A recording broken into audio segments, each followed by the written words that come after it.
යාළුවනි කොහොමද ඉතින් මේ දෙන්නගෙන් දත් සුද්ධ කරන්නයි යන්නේ. දත් සුද්ධ කරන්න. Dental clinic.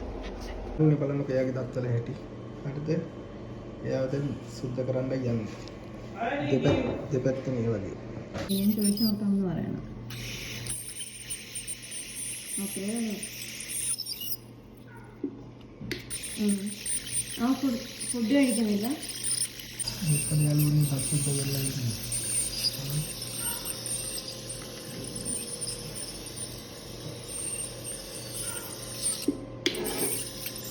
එයාගේ දත් ටික සුද්ධ කරලා ඉවර වුණා වුණා දැන්. බලන්න යාළුවනි කොහොමද කියලා දැන් දත් ටික ඔයාගේ. යාළුවනි අනිත් එක්කනවා ඈ. බලන්න කොහොමද කියලා දෙපැත්තම වගේම තමයි. බලන්න යාළුවනි යාළුවනි ඉන්දියානු බෙහෙත දීලා දින්නේ. දැන් ඉන්දියාවක ඉන්නේ. බලන්න යාළුවනි දත් සුද්ධ කරලා ඉන්නේ. යාළුවනි බලන්න ඕන දැන් දත් සුද්ධ කරලා ඉවරයි යාගේ. දත් ටික සුද්ධ කරා දෙන්නම නැකිලා ඉන්නවා දැන්. තියනවා සන්තෝෂෙන් ඉන්නවා දැන් දත් සුද්ධ කරලා ඉවරලා.